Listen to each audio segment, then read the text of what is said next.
Hi, I'm Richie Mackay. And I'm Davey Bolt, and you are listening to the Wrong Bias Podcast.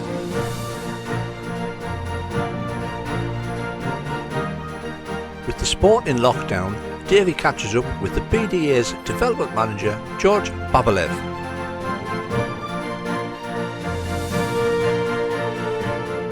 Thanks very much for coming onto the podcast, George.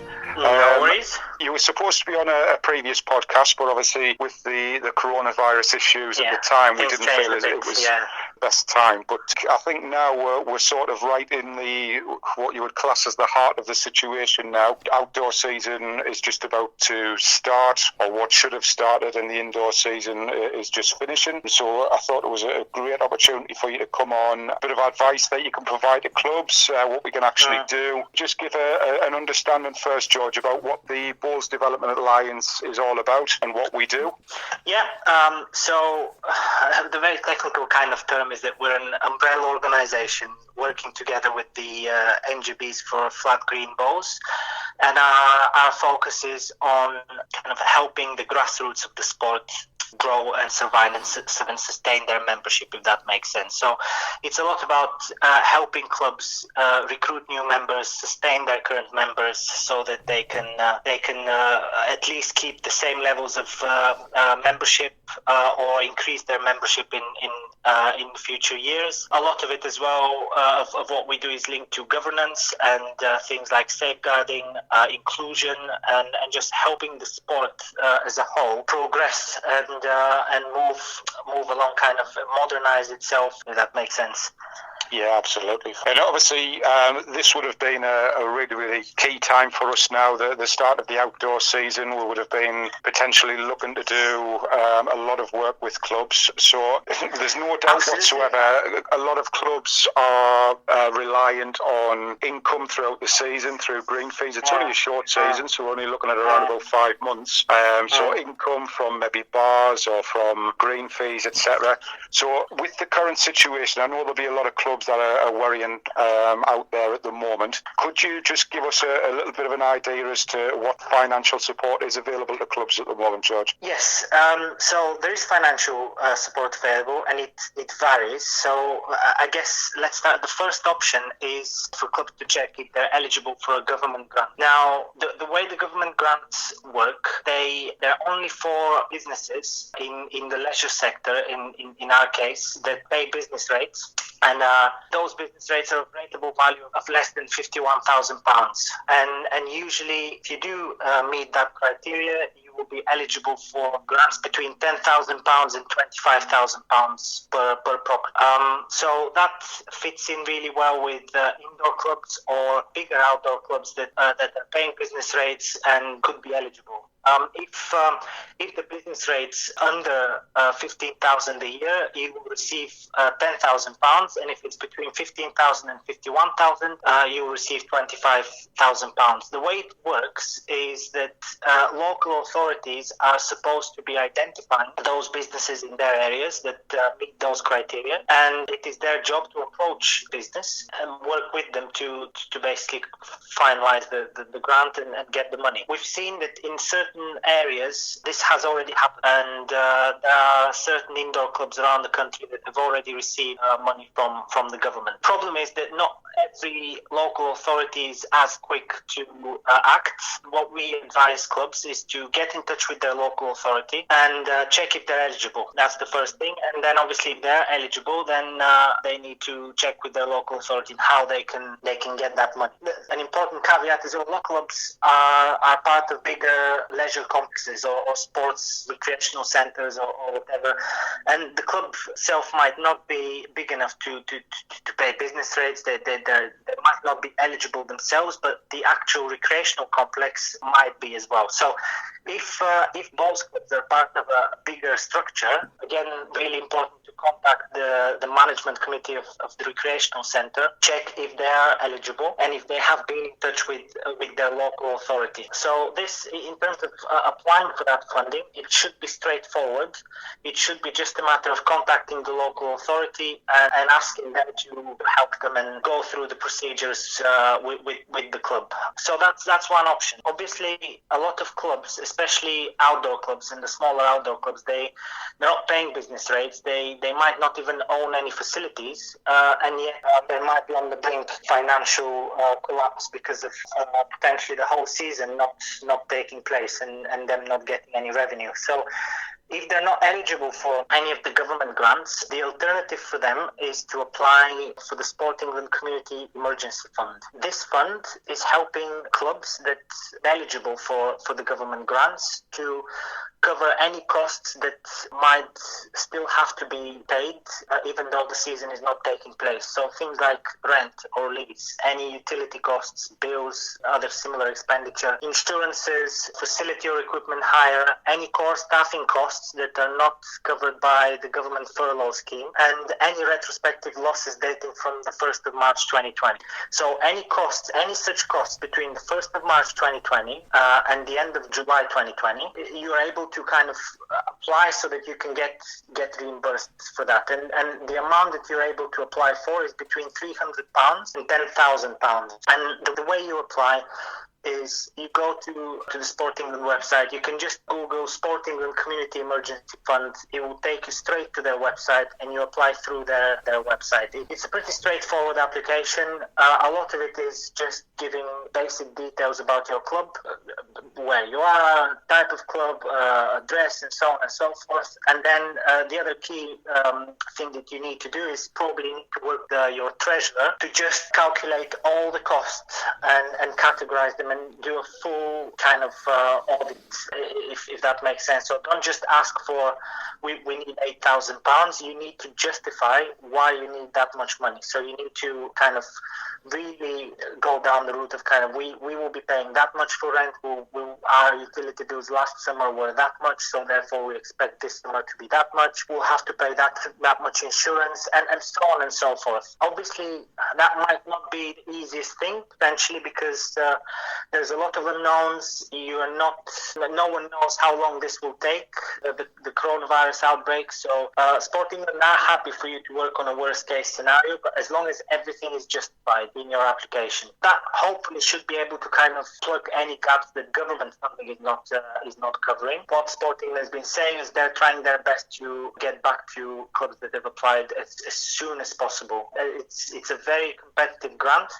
If you can imagine, it's open to all sports clubs, and more sports clubs are in exactly the same situation as both clubs. So it's a straightforward application, but please do spend some time to make sure that there's no hole in your application, in your case. As long as you're applying for some costs or money that are directly related to the coronavirus outbreak, so things like any projects that you were planning, any building cost has to be strictly coronavirus related. Hopefully that will be able to kind of cover you for the fact that you're not going to be getting any revenue from membership fees, match fees, bar fees, and so on and so forth. So that's the second option. Hopefully most clubs will then be either covered by the government scheme or the Sport England Community Emergency Fund.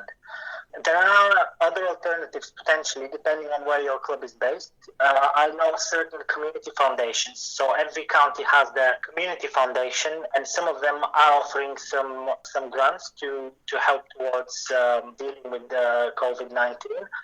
You can check your local community foundation and see if they can offer you some funding as well. And again, if you're in touch with your local authority, they might be able to provide some more help if they know of any other local grants or funding opportunities to be able to alleviate your kind of current situation. And the last thing is, obviously, one thing is getting that revenue. The other thing is how you can cut down your costs potentially. So some clubs were successful in actually waiving their lease fees with their landlord, whether that's the local authority or it's a private landlord. Obviously, if you're able to do that, then that will help you a long way, because especially for many clubs, the rent for the facilities is a huge chunk of the overall costs. And then there is small things as well in terms of potentially paying staff. You need to check with the government furlough scheme if they're eligible for that. Obviously, it goes without saying as well that any bigger clubs that are paying business rates, they're eligible for business rate exemption. And then small things such as if you have any food or any drinks in your bar or just in your clubhouse, check if they will go bad. Obviously, if they are to go bad, is there an option to sell those or donate those, especially given the current climate? So yeah, hopefully that kind of package of funding will be able to help most clubs, and financially at least, they wouldn't be hit as hard by the COVID-19 outbreak as initially thought. Absolutely, and that's a great thing that there is so much available for clubs to be able to apply for as well. And you've given a great understanding there, George, of obviously how they can go about that. So there may be worries, but those worries can be alleviated by just looking down the right lines and looking for what is available for that club.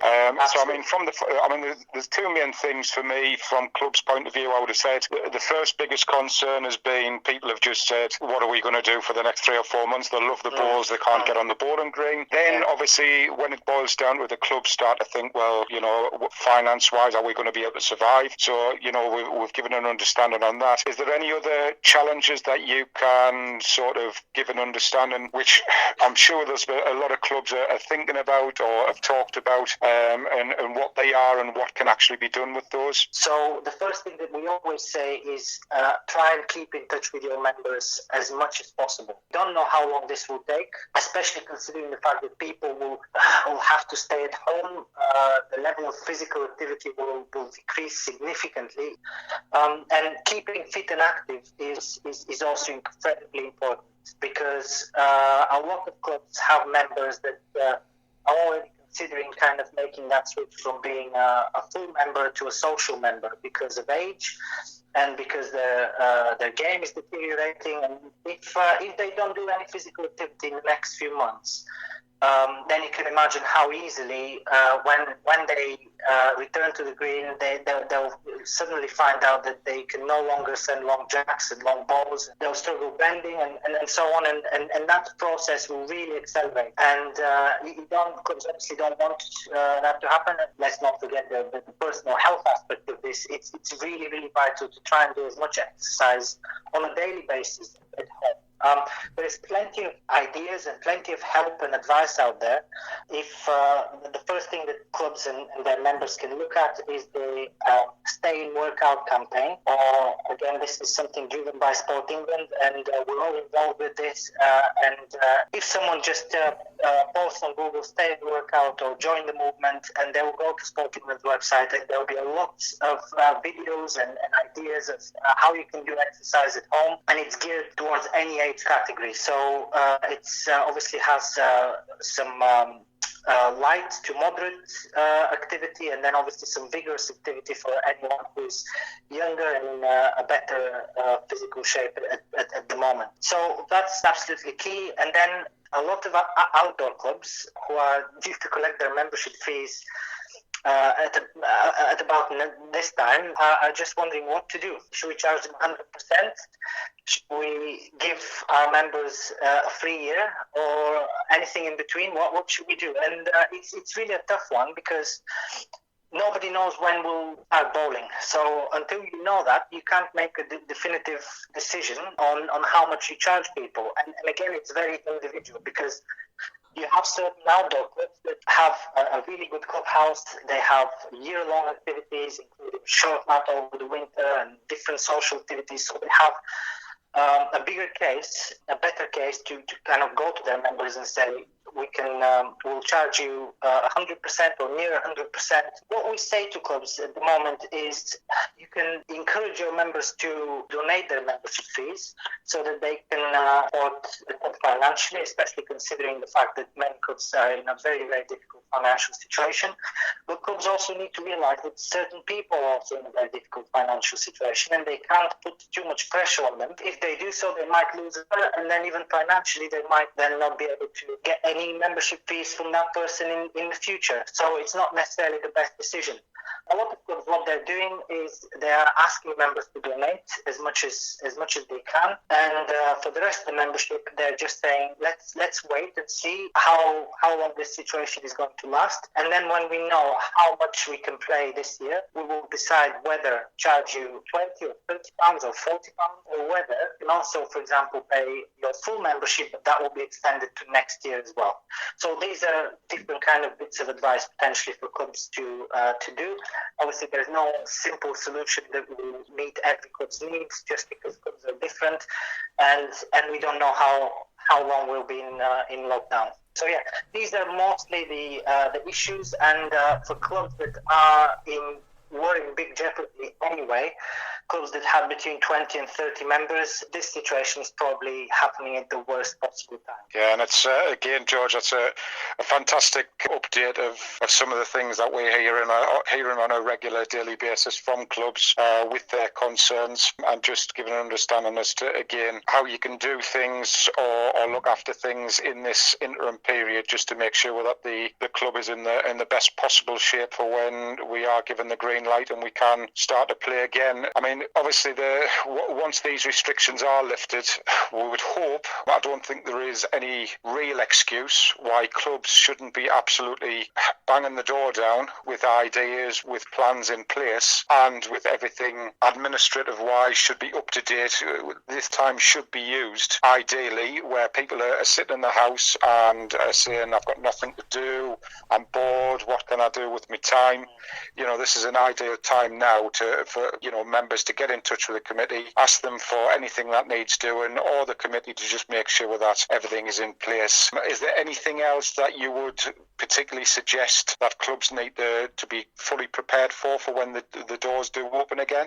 To follow up on what you said as well, from our conversations with clubs, a lot of them are saying, those is not a priority for me at the moment. I'm worried about my personal health, or people might be affected by the coronavirus directly through their relatives or friends, and they're not really thinking about balls. And obviously that's completely understandable. But on the other hand, it's exactly what you said. This shouldn't be an opportunity to just plan ahead. Whenever the season resumes, competitions will most likely not take place because it will be towards the end of the season. So there will be plenty of opportunity to host open days, to try and recruit new members.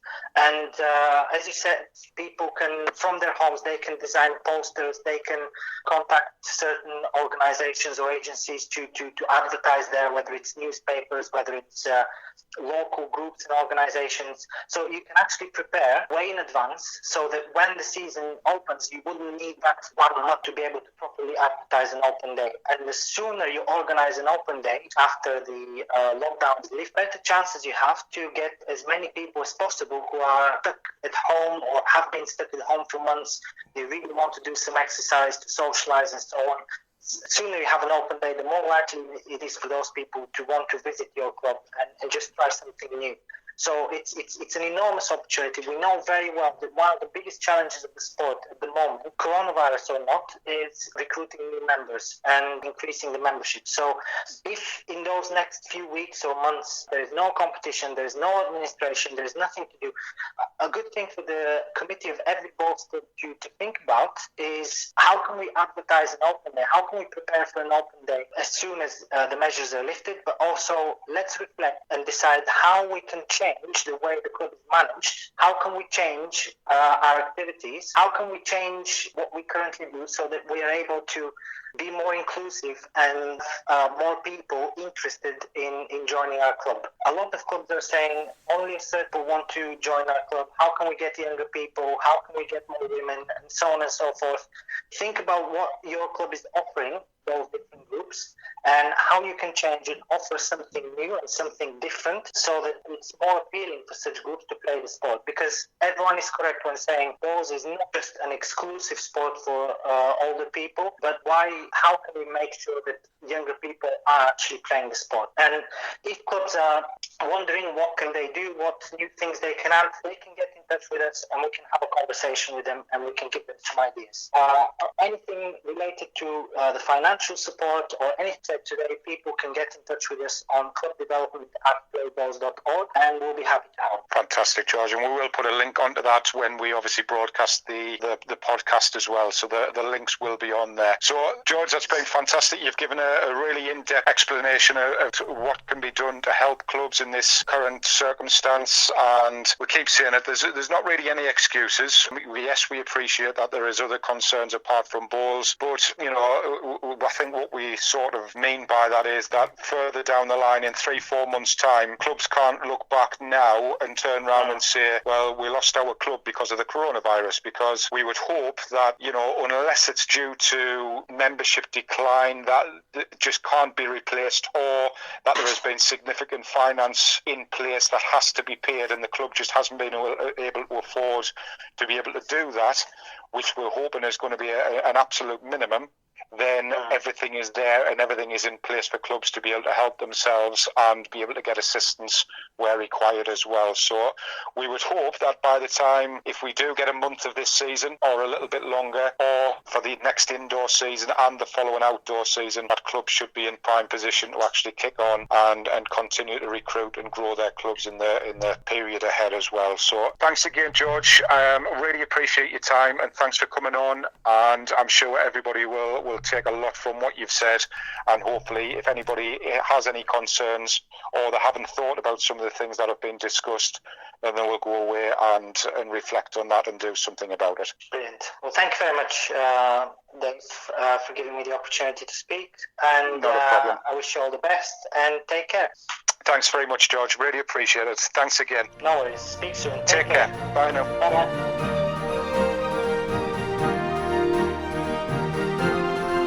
Thank you for listening and hope you've enjoyed the show. This has been a Dodgy production.